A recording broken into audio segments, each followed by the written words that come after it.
Iran ইস্যুতে Donald Trump এখন কিছুটা থমকে গেছেন। তিনি হুমকি দিয়েছিলেন যে তিনি পরিস্থিতিকে বড় ধরনের সংঘাতের দিকে নিয়ে যেতে চলেছেন।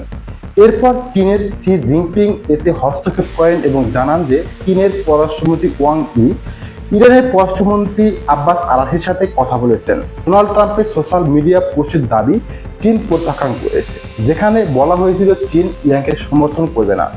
চীন অত্যন্ত জোরালোভাবে জানিয়েছে যে তারা ইরানকে সমর্থন করে, তারা ইরানের সার্বভৌমত্বকে সম্মান করে, তারা কৌশলগত অংশীদার এবং ইরানের সার্বভৌমত্বের উপর যে কোনো হামলার তারা তীব্র নিন্দা জানায়। এর পাশাপাশি ইরানের আইআরজিসি একটি বিবৃতি দিয়েছে, নিহত প্রতিটি ইরানি নাগরিকের বিনিময়ে একজন মার্কিন সেনাকে লক্ষ্য করা হবে। আমরা আপনাদের জন্য নরকে যাওয়ার সরাসরি টিকিট প্রস্তুত রেখেছি এবং এই প্রতিবেদনটি রেকর্ড করার সময় পর্যন্ত ডোনাল্ড ট্রাম্প সেই বড় ধরনের হামলা থেকে বিরত রয়েছেন বা অন্তত তা স্থগিত করেছেন, যার প্রতিশ্রুতি তিনি দিয়েছিলেন। ক্রমাগত 16তম দিনের মতো তীব্রতর হতে থাকা হামলার ঘটনা ঘটতে যাচ্ছে, যখন তিনি আমেরিকার অর্থনীতিকে আরো ধসিয়ে দিচ্ছেন এবং যুক্তরাষ্ট্রকে ঠেলে দিচ্ছেন এক গভীর সংকটের অতল গহ্বরে। ডোনাল্ড ট্রাম্প এখন খুবই অদ্ভুত আচরণ করছেন, আর কি বা বাকি আছে। তবে হোয়াইট হাউস করেসপন্ডেন্স ডিনারে তিনি এখন উপস্থিত আছেন। টেবিলের কাছেই তাকে দেখুন, সেখানে থাকার সময় তিনি খুব অদ্ভুত সব অঙ্গভঙ্গি করছেন। তার মধ্যে গুরুতর কোনো সমস্যা বা অস্বাভাবিকতা দেখা যাচ্ছে, আর তার ক্ষেত্রে তো প্রতিদিনই এমন সব অস্বাভাবিক ঘটনা ঘটে। এদিকে চীন বেইজিং থেকে একটি বিবৃতি প্রকাশ করেছে ওয়াং ইর সাথে পররাষ্ট্রমন্ত্রী আব্বাস আরাঘচির বৈঠকের পর, এবং চীন জানিয়েছে যে তারা কতটা গভীরভাবে উদ্বিগ্ন সাম্প্রতিক সময়ে বেড়ে চলা সংঘাত ও উত্তেজনার বিষয়। তারা উল্লেখ করেছে যে সমঝোতা স্মারকটি ছিল একটি গুরুত্বপূর্ণ অর্জন, যা ইরানের আকাঙ্ক্ষা এবং বৃহত্তর মধ্যপ্রাচ্যের যুদ্ধ সমাপ্তি ও শান্তি পুনরুদ্ধারের ইচ্ছাকে প্রতিফলিত করে এবং আলোচনার পথ বন্ধ করা উচিত নয়। এটি ডোনাল্ড ট্রাম্প, মার্কো রুবিও এবং ট্রাম্পের পুরো ঘৃণ্য প্রশাসনের প্রতি একটি কঠোর সতর্কবার্তা। ইরানকে চীনের সর্বাত্মক কৌশলগত অংশীদার হিসেবে উল্লেখ করে চীনের পররাষ্ট্র মন্ত্রণালয় জানিয়েছে যে বেইজিং দৃঢ়ভাবে ইরানের সার্বভৌমত্ব, নিরাপত্তা ও জাতীয় মর্যাদা রক্ষায় দেশটির পাশে রয়েছে এবং তাদের সমর্থন করছে। এটি ছিল ডোনাল্ড ট্রাম্পের আজ দিনের শুরুর দিকের একটি সোশ্যাল মিডিয়ার পোস্টের সরাসরি প্রতিক্রিয়া, যেখানে ট্রাম্প বলেছিলেন যে এতে অংশ নেওয়াটা নিশ্চিতভাবেই চীনের স্বার্থের অনুকূলে নয়, এটি তাদের জন্য অত্যন্ত ক্ষতিকর হবে। ট্রাম্প বলেন, শি জিনপিং আমাদের সাম্প্রতিক বৈঠকে আমাদের বলেছিলেন যে তিনি কোনো অবস্থাতেই সরবরাহ বা বিক্রি করবে না। ইসলামিক প্রজাতন্ত্র ইরানের কাছে অস্ত্র এবং তার সাথে আমার ঘনিষ্ঠ সম্পর্কের কারণে আমি বিশ্বাস করি যে তিনি এটা বলেছিলেন। শি জিনপিং আপনাকে এটা কখনোই বলেনি, আপনি বোকা। কারণ আপনি যদি জিনপিং এর প্রকাশ্য বিবৃতি, ওয়াং ইর প্রকাশ্য বিবৃতি এবং পররাষ্ট্র মন্ত্রণালয়ের মুখপাত্রের কথা শোনেন, তবে তারা বিষয়টি খুব পরিষ্কার করে দিয়েছেন, এটা কোনো গোপন বিষয় নয়। চীন বলে এবং ইরানও সাড়া দিয়ে বলে যে তারা কৌশলগত অংশীদার। তারা একে অপরকে সামরিক সহায়তা প্রদান করে, তারা অর্থনৈতিক সহায়তা দেয়, চীন ইরানকে দেয়, এবং তারা একে অপরকে রাজনৈতিক ও কূটনৈতিক সহায়তা প্রদান করে থাকে। এখন আবারও বলছি, এই ভিডিওটি রেকর্ড করার সময় পর্যন্ত আমরা সেই ব্যাপক তীব্র পাল্টা আঘাত দেখিনি যার হুমকি ডোনাল্ড ট্রাম্প দিয়েছিলেন। তখন তিনি বলেছিলেন, আমি সবার উপর নরকের দরজা খুলে দেব। কিন্তু আমরা যা দেখছি তা হলো ইরান পাল্টা আঘাত হানছে এবং এই অঞ্চলে যুক্তরাষ্ট্রের আরো বেশি সামরিক লক্ষ্যবস্তুকে আঘাত করছে তারা। এবং আমরা দেখছি যুক্তরাষ্ট্রের সেই প্যাট্রিয়ট ইন্টারসেপ্টর গুলো আবারও ঠিকমতো কাজ করছে না। বাহরাইনের দিকে তাকান, যেখানে আপনি প্যাট্রিয়ট ব্যবস্থার আরেকটি ত্রুটি দেখতে পাবেন এবং দেখবেন ইরান থেকে আসা একটি ব্যালিস্টিক ক্ষেপণাস্ত্র সরাসরি বাহরাইনে আঘাত হানছে। আপনি কি সেটা দেখতে পাচ্ছেন? এছাড়া আমাদের আজই তোলা আরো কিছু স্যাটেলাইট ছবি দেখছি, যা ইঙ্গিত দিচ্ছে যে আইআরজিসি এরোস্পেস ফোর্স সফলভাবে ধ্বংস করেছে যুক্তরাষ্ট্রের আরেকটি আর্মি প্যাট্রিয়ট প্যাক 3 আকাশ প্রতিরক্ষা ব্যবস্থা আইরাবাল। আন্তর্জাতিক বিমানবন্দরে মোতায়েন করা হয়েছিল। এর কয়েক দিন আগে ঠিক ওই একই বিমানবন্দরে থাকা আরেকটি প্যাট্রিয়ট প্যাক-3 লঞ্চার ইরান ধ্বংস করেছিল। উল্লেখ্য যে ডোনাল্ড ট্রাম্প যখন ওয়াশিংটনের হোয়াইট হাউস করেসপন্ডেন্স ডিনারে যাওয়ার আগে ওভাল অফিসে তার কর্মী ও কর্মকর্তারা বলেছিলেন, তাদের কথা শুনেই বোঝা যাচ্ছিল ডোনাল্ড ট্রাম্প সেই সংবাদ সম্মেলনে বেশ আতঙ্কিত হয়ে পড়েছিলেন। এরপর ডোনাল্ড ট্রাম্প তার সোনালি চুলের সহকারীকে দিয়ে সাংবাদিকদের দ্রুত কক্ষ থেকে বের করে দেন। বারবার বলেন বেরিয়ে যান, এখন বেরিয়ে যান।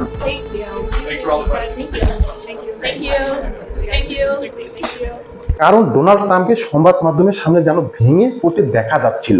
এখন শন ম্যাকগ্রিথ ঠিক এই ভিডিওটি পোস্ট করেছেন যেখানে ডোনাল্ড ট্রাম্পের হিউম্যান প্রিন্টারকে দেখা যাচ্ছে। কেউ কেউ তাকে অন্য নামেও ডাকেন, ন্যাটালি হার্প। তিনি সেই ব্যক্তি যিনি ডোনাল্ড ট্রাম্পের সব জায়গায় ছায়ের মতো সঙ্গে থাকেন, সব জায়গায় তার পিছু পিছু ঘোরেন। ওয়েস্ট উইংয়ের সহকারী ন্যাটালি হার্প দেখুন কিভাবে তিনি ডোনাল্ড ট্রাম্পকে সাংবাদিকদের প্রশ্নের উত্তর দিতে দেখেন। এখন হোয়াইট হাউস এমন অনেক মানুষ আছেন যারা বর্ণনা করেছেন যে তার এবং ডোনাল্ড ট্রাম্পের মধ্যকার সম্পর্কটা কতটা অদ্ভুত বা অস্বস্তিকর। কেউ কেউ বলেন তিনি যেন ট্রাম্পের শরীরের সাথে লেপতে থাকেন, আর ট্রাম্প তাকে আমার হিউম্যান প্রিন্টার বলে অভিহিত করেন। আসুন এই স্ক্রিপ্টটি দেখি। আবার বলছি, আপনারা দেখছেন যে প্যাট্রিয়ট মিসাইলটি সরাসরি বাহরাইনে আঘাত করেছে ঠিক যখন ডোনাল্ড ট্রাম্প সেই সংবাদ সম্মেলনটি করছিলেন। এখন সৌদি রাষ্ট্রদূতরা প্রকাশ্য বলছেন সৌদি আরব রাজ্যটি ইয়েমেনের সাথে শান্তি চায়। আমরা শান্তি চাই ইয়েমেনের হুতিদের সাথে। আমরা কি দয়া করে উত্তেজনা প্রশমনের কোনো উদ্যোগ নিতে পারি? এখন তারা উত্তেজনা কমানোর উদ্যোগ চাইছে। এতে বলা হয়েছে যে হুতিরা বলেছিল সৌদিরা যখন বন্দরে একটি এলাকায় আঘাত হানে হুদাইদা এলাকায়, তখন হুতিরা বলেছিল তোমরা বড় ভুল করছো সৌদি আরব, আমরা তোমাদের উপর ঐশ্বরিক নরকের দরজা খুলে দেব।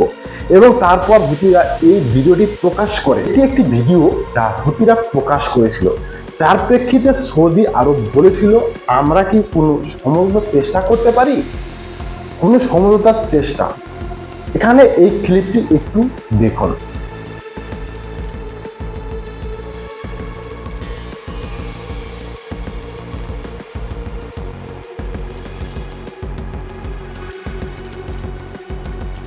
এখন সেই সংবাদ সম্মেলন ডোনাল্ড ট্রাম্পকে গণমাধ্যমের পক্ষ থেকে প্রশ্ন করা হয়েছিল, আপনি আজ বলেছেন যে রাশিয়া ও চীন ইরানকে সহায়তা করছে না, কিন্তু হেগিত আগে বলেছিলেন যে তারা সহায়তা করছে, তাহলে এ বিষয়ে আপনার মতামত কি? এটি ছিল ডোনাল্ড ট্রাম্পের প্রতিক্রিয়া, যা আপনারা নিজেরাই শুনতে পাবেন। আসুন একটু চালানো যাক এই ভিডিওটি। আপনি আজ বলেছেন যে রাশিয়া ও চীন সহায়তা করছে না। এই সপ্তাহের শুরুর দিকে যুদ্ধ বিষয়ক মন্ত্রী প্রতিরক্ষা সচিব বলেছিলেন যে তারা সহায়তা বা সুযোগ করে দিচ্ছে। তাহলে পার্থক্যটা কি? আসলে আমি জানি না যে তারা সহায়তা বা সুযোগ করে দিচ্ছে কিনা, তবে আমি আপনাদের বলবো যে প্রেসিডেন্ট শি জিনপিং বলেছেন তিনি এতে জড়াবেন না, এবং প্রেসিডেন্ট পুতিনও একই কথা বলেছেন। আমার মনে হয় জানেন তো, আমি তাদের বিশ্বাস করি। হ্যাঁ, তাদের মধ্যে দীর্ঘমেয়াদী সম্পর্ক রয়েছে, এমন কিছু বিষয় থাকতে পারে যা তারা করে, কিন্তু অন্তত এখন পর্যন্ত তা বড় কোনো বিষয় হয়ে ওঠেনি। আমার মনে হয় না তারা আমাকে হতাশ করতে চাইবে। এরপর ডোনাল্ড ট্রাম্প দাবি করেন যে ইরান একটি চুক্তির জন্য অনুনয় বিনয় করেছিল। এই ক্লিপটি একটু দেখুন। সামরিক পদক্ষেপের মাধ্যমে একটি পথ খোলা আছে যেখানে আমরা ঠিক এইভাবেই কাজ চালিয়ে যেতে পারি, এবং আমরা এমনকি এর মাত্রা আরো বাড়িয়ে দিতে পারি। আর এটা তাদের সবকিছু ঘুরিয়ে দেওয়া অথবা আরো বুদ্ধিবৃত্তি একটি কৌশল আছে, আর তা হলো আপনি একটি সমঝোতা করবেন, এবং তারাও চায় একটি সমঝোতা করতে। আমার মনে হয় না তারা এখন প্রস্তুত, তবে তারা সত্যি একটি সমঝোতা করতে চায়। কখনো কখনো তারা মুখে বলতে চায় না যে তারা সমঝোতা করতে চায়, তারা নিজেদের কঠোর বা শক্ত অবস্থানে থাকা পক্ষ হিসেবে দেখাতে চায়, কিন্তু আসলে তারা সমঝোতা করতে চায়। বিষয়টি দুইভাবে হতে পারে, মানে আপনি ঠিক সেই কাজটাই চালিয়ে যেতে পারেন যা আমরা করছি এবং তাদের ধাপে ধাপে দুর্বল বা পরাস্ত করতে পারেন। আমরা এটা আরো দ্রুত গতিতে করতে পারি যা হয়তো আমরা করবই, অথবা আমরা তাদের সাথে আলোচনা বা দর কষাকষি করতে পারি যা আমরা এখনো করছি। মানে এই মুহূর্তে আমরা তাদের সাথে কথা বলছি আর আপনি আজ বলছেন যে রাশিয়া ও চীন কোনো সহায়তা করছে না, এর আগে তারা কোনো সমঝোতার জন্য প্রণয় বিনয় করছে না। ইরানের পররাষ্ট্রমন্ত্রী আব্বাস আরাকচি নিশ্চিত করেছেন রাশিয়ার সমকক্ষ কর্মকর্তার সাথে বৈঠকের সময়, যা কিছুক্ষণ আগে হয়েছে, যে ইরানের দৃঢ় সংকল্প হলো আমেরিকাকে হরমুজ প্রণালীর অপব্যবহার করা থেকে একদম বিরত রাখা। তাই আমি নিশ্চিত করতে পারি যে আরাকচি রাশিয়ার সমকক্ষ কর্মকর্তার সাথে সম্ভবত লাভরভ ও অন্যদের সাথে বৈঠক করেছেন। আরাকচি ওয়াং ইর সাথে বৈঠকের সময় আলোচনা করেছেন চীনের, যিনি হরমুজ প্রণালীর নিরাপত্তার অভাব হলো যুক্তরাষ্ট্রের কর্মকাণ্ডের প্রত্যক্ষ ফলাফল, যা শি জিনপিং এর পক্ষ থেকে ওয়াং ই স্বীকার করেছেন। ওয়াং ইর সাথে বৈঠকের সময় আলোচনা করেছেন চীনের, তিনি হরমুজ প্রণালীতে নিরাপত্তার অভাব হলো যুক্তরাষ্ট্রের কর্মকাণ্ডের প্রত্যক্ষ ফলাফল, যা শি জিনপিং এর পক্ষ থেকে ওয়াং ই স্বীকার করেছেন। তাই এমন বক্তব্য আসছে যে চীন ইরানের পাশে রয়েছে। এবং আপনাদের সবাইকে মনে করিয়ে দিই যে হেক্সেট কি বলেছিলেন যখন তিনি সাক্ষ্য দিচ্ছিলেন। তিনি বলেছিলেন যে ইরান, চীন বা রাশিয়া কাছ থেকে কোনো সহায়তা পাচ্ছিল না। তাহলে আপনি এই ক্লিপটি একটু দেখুন। Are Russia and China helping Iran? Well, Senator, as the chairman alluded to, there's definitely adversary alignment, attempts to do so, and there are many ways that we deter that, some of which are, and the depth and extent of it ought to remain classified, and it should, but there are ways in which both of those countries are limiting at different levels, enabling some of the things Iran is doing, yes. তো এই হলো আজকের এই প্রতিবেদনের মূল বিষয়। তো কেমন লাগলো আজকের এই ভিডিওটি? যদি ভালো লাগে থাকে অবশ্যই লাইক এবং ভিডিওটি শেয়ার করবেন, চ্যানেলটি সাবস্ক্রাইব করে রাখবেন যেন নতুন নতুন আপডেট আসার সাথে সাথে আপনারা সবার আগে দেখতে পান। তো সবাই ভালো থাকবেন, সুস্থ থাকবেন, নিরাপদে থাকবেন। আল্লাহ হাফেজ।